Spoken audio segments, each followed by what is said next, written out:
At 6 in the morning, I yelled from downstairs, "Sarah, Sarah, get down here." I came to her room and got the ironing board up when my mother-in-law called me. I struggled to process what she was doing here. She was a town nearby, as in, I was just like, well now, what the hell is she doing? My hands were shaking. But now you start to talk to her on the phone, and so that, cool. But then at some point in time, you see this girl face to face. I cried back to her, coming mother. As I went down, she roamed every room of the house with a proud face on. "What kind of a mess is this? You call this a home?"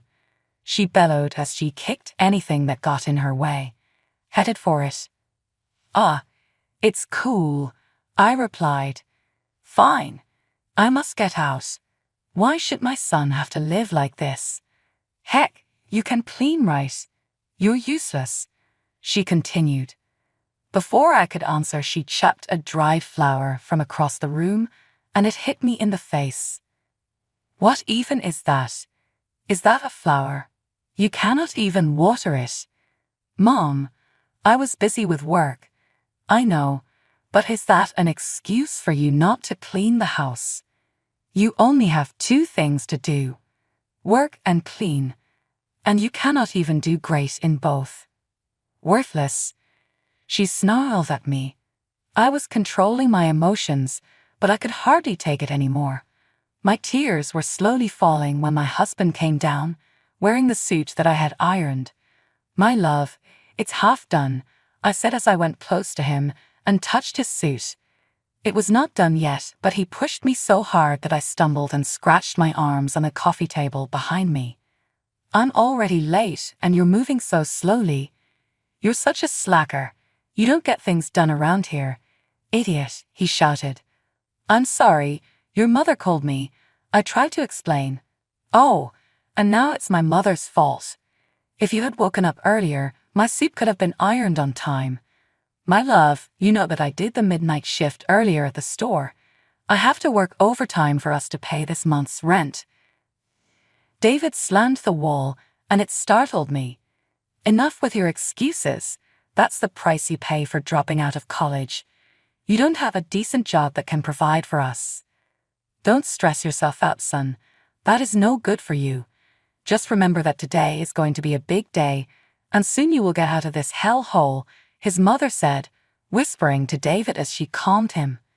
They left me right there and then, without any words of goodbye. I heaved a deep sigh. If only you had a job, we would live a comfortable life. But here you are, a jobless, spoiled, and abusive little prick that relies on his wife for money. And if only you didn't have a tolerating and inconsiderate mother, then all of us would live happily with no toxicity, I thought to myself. These are the words that I wanted to tell him and his mother straight to their faces, but I didn't have the guts. Even now, I could feel my knees shaking. I quickly cleaned the house and left for work. While driving to the office, I remembered my husband's words earlier. I dropped out of college to marry him because he got me pregnant. He hesitated to ask for my hand initially because he wanted an easy life, friends, parties, and lots of trouble. But my mother insisted that we marry each other to save our family's reputation. With that, we got married at the early age of 21. The first few months of our relationship were beautiful as we were expecting a fantastic baby girl. But I had a miscarriage, and right then, my husband started to change. Now, 2 years into our marriage, we were not blessed with another baby anymore. Ever since, I have been the only one that worked. My husband would stay in the house, watching football games and eating his heart out. He also complained most of the time, and more frequently, he hurt me whenever I tried to wrestle with him or when I started to prove a point. I was so busy that I could only remember the worst fight we had. "What is wrong with you? Why are you hitting me?" I had asked. "You were so useless. I asked for 10 oranges and you brought me 2. Are you that dumb? You don't know how to count," David shouted. David, for the love of God, I'm not buying $15 worth of perfectly ripened oranges. You know exactly how close to the bone we live. You are 2 months overdue with rent, and you request I purchase oranges. Now, due to you thinking I'm a penny pincher, for reasons still unknown, you're mad at me. He held my hair and then dropped me to the ground. He broke whatever lay on the table next to him. You are not to defy me. I'm your husband, and you follow me, he yelled. He drop-kicked me, and I fell to the ground, writhing. My coworker then slapped me back into reality, because I honestly thought that entering the office was something to come and not already done. "Hi, Sarah. Are you fine? You are chewing and zoning out," she said. I resisted the urge to crumple in pain and answered with an I'm all right. "What happened to your arm? Did he hurt you again?" I was shocked by her comment. No, I slipped on the floor and hit my arm against a table by accident. I'm okay, and fine. I had to argue back at her accusations. I knew she was family with my husband. It was not the first time she had checked me on that. "Sarah, honey," she said after coming up to me and grabbing my hand, "your husband is beating you. You should not have to deal with this crap. You have to take action." "No, Mia. He is my husband and I'm not leaving him. I never did dream of escaping, not until I was adult, and then my thoughts always went to, how will it look for the family once leave him?" Maya sighed. There was nothing she could do. I refused to listen and began working hard. As night and day, I reached back home. He's going to work overtime and found out he made my mother-in-law angry, so I skipped the second job. Meal prepped dinner because, well, whatever she said hurt hubby pump butt.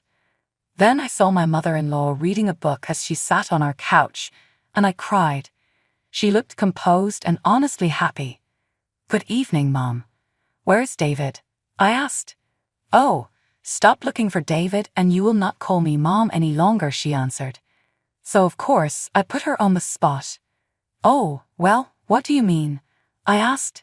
Her response did not come right away. She whipped out something, but instead of keys or her phone, it was an unmarked white envelope. Then she poured it on me and everything spilled out onto the floor. "Money." I sat there in disbelief. "That's for your troubles." I looked at the money on my floor. I knelt down and began to gather back all the money into an envelope. "What is all this for?" She grabbed me forcefully by the chin that had startled me. It was painful. Raising my chin and obliterating her gaze with mine, she said, "Take this money and leave my son alone. He is to marry a wealthy girl, the daughter of a politician, a complete opposite of a worthless person like you. Now take this money, and I'll file the divorce papers or disappear from our lives and forget that the wedding happened." I stared back at her. "I'll not do that." She chuckled. "Oh, really? You were dead in love with my son, huh? Well, sorry to burst your bubble. My son loathes you. You're the reason why he is trapped in your stupid, boring life. You lured him into this prison." With every word she said, she gripped harder, making it more painful every second. "That is not true. You're just clouding his judgment. I did everything to provide for this family, and now I'm the bad guy. You're so funny and pathetic. Of course, you must provide because you dragged my son into this. No matter what it takes, Rick will marry that girl he met at the party. He deserves to be with the wealthiest and most influential people in town. He does not deserve a girl like you. You can go back to your lowly life at the farm and be with your loser mother." She slapped me so hard in the face that I almost lost consciousness. Before she could even get out of the house, I approached her. "Don't ever talk to my mother that way." She laughed and looked at me from head to toe. "Look at you. You're a complete mess, just like your mother. I remember how she begged for my son to marry you to save your reputation, but in fact, it had already been ruined by you.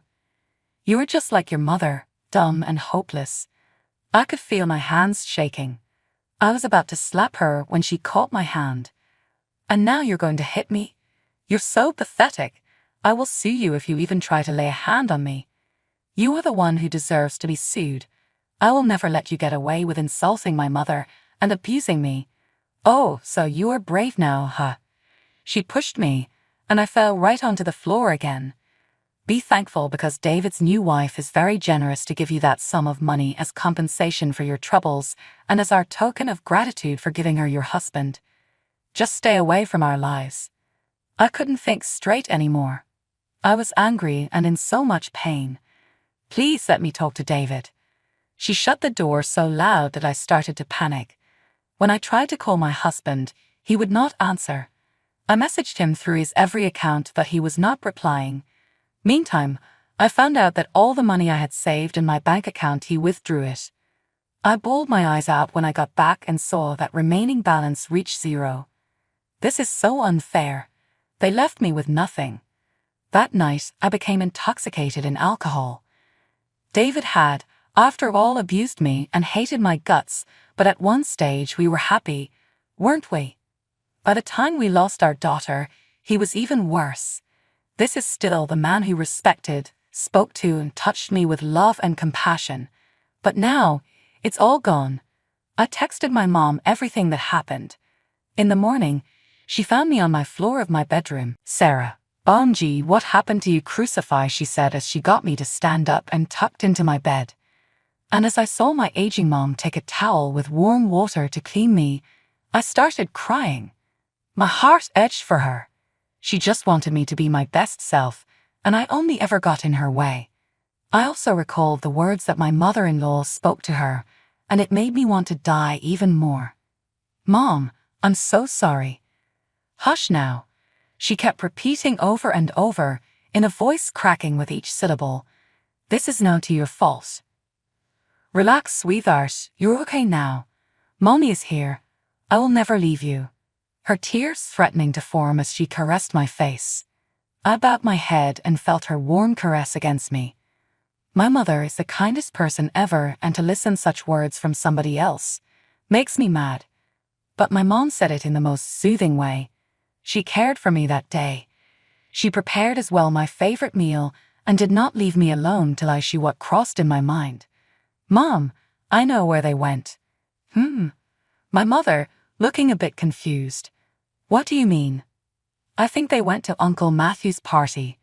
I saw my mother's eyes widen. Uncle Matthew is my rich uncle. He is my maternal uncle, and I want to relate his business, which is the housing company. As fate would have it, my mother took the unplanned step of getting married to Dad, who is nothing short of a peasant, and those boots separated. Are you sure? Yeah, I think some guy in the office mentioned it to me, but oh well. Same thing as before, my gut just knew. I ran to my husband's mess and located an XO in the invite. It had my name on it. It was meant for me. I showed it to my mother, and she gasped. We have not been forgotten by your uncles, people. Then the invite opened, but had a note on it. Sarah, my dearest niece and heir, and dearest sister, do bring Mom. I longed for her every day. I dropped to the ground down in disbelief. My mom just stood there in disbelief. Matthew is setting you up to be his successor. The call, they even tried to keep it from me. Anna and David conspired against me. IHADAPRTYTHRTHEN. Enough of that now. Or we can take things into our own hands. Mom wasted no time contacting the number on the invite. She identified herself as Uncle Matthew's sister, and to our surprise, the transference of pure joy from her brother through Sari could be felt in every staff member over speakerphone. Madam Susan, we have been expecting your response to us. Our envoy is over there to you as we speak. My heart almost stopped. The fact that all of this was true blew my mind. My mother was crying so hard. I wondered if Matthew had already forgotten about me. He never spoke to me again for 23 years. Your father died too, so I was hoping to be able for him, bootstrapped. Next thing I knew, a car pulled up in our driveway. Our move, and it took us to my uncle's place. Once inside, my mother sobbed as Uncle sprinted towards her with his arms wide open and hugged her so tight. Both of them were crying in one another's arms, and hen with me, he gave a hug and landed some kisses on my head. He spoke softly as he said, I'm so sorry it took me this long to find the two of you. You were never late, Matthew. Now you stay here with me. We are family and we're supposed to be together. That day changed the course of my life and that of my mother. My uncle took us in and he provided everything we needed. I went back to school the next weekend and Mom ran his deal with him. A month went by and I settled into a comfortable life. I would find myself thinking about David from time to time. Someone knocked on my door and I finally woke the fuck up. Come in. Hello, Miss Sarah. Your mother wants me to come and give you a cup of coffee. One of my uncle's maids finally came with some gauze and a small first aid kit toward the end. Thank you, Claire, I smiled. She edged a bit closer to me, and then before she left completely looked back at my laptop like it had more business with her. Forgive my asking, Miss Sarah, do you happen to have a husband? At this, I laughed a little. Yes, I had, but he left me in the gentlest manner. I see. We are so delicate with our hearts, men for God's sake see how much they hurt us. But you are also looking familiar to me, madam. I think I saw you somewhere. Maybe. I have a couple jobs that I do. Maybe you've seen me doing one of them. She noted and smiled at me. I shall leave then. I must be bothering you, Miss Sarah. Thank you. I smiled back at her. After she was out, I get a text message from the person I hate most, her mother-in-law. David is filing the divorce papers now. We'll even do appeal with the money for you to hire a lawyer, really. It will be paid for by his latest wife. Be grateful and do your job. And Faye, do us a favor. My heart was pierced. I breathed in deeply and thought of all the silver linings that followed once David was out of my life. Maybe it was meant to happen. I cock-blocked and stopped responding to her texts. Dinner came, and I could sense my uncle's uneasiness. Is there something wrong, Matthew? The company lost funds today from an unknown user. Someone must have gone inside our account and stolen the money. Good thing I already have it covered, and experts are starting to track down the culprit. A glass fell to the floor and broke. I saw Claire swiftly pick up the shards. I'm so sorry. I'll clean this immediately. I could sense the nervousness in her voice. I felt bad for her. The next day, I received another message from my mother-in-law. Stupid girl, meet us at Pitt's restaurant. You're going to sign these papers now. If you don't show yourself, I will do everything to ruin your life. I had no choice but to meet them. As I was about to leave, I remembered Claire. I pitied her last night, and I wanted to give her something, some cash so that she could give herself a break. I looked for her, but the other maid said she went out for lunch with friends. Maybe I'll treat her tomorrow then, I whispered to myself. With that, I headed to the restaurant. The moment I saw my mother-in-law, and even just my husband's back profile, I was already shaking. Also, a familiar silhouette of a girl caught my attention. She was sitting next to David. I went closer to them, and I was in complete shock when I saw the girl's face. I stared at her. And you're finally here.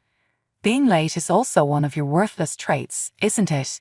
You have no manners, and you kept us all waiting, especially Madame Claire. You have no shame. We're doing you a favor here. We are making your life easier. You have a huge sum of money now, so sit down and sign the damn papers, or I'll sue. It's you. I interrupted my mother-in-law's speech.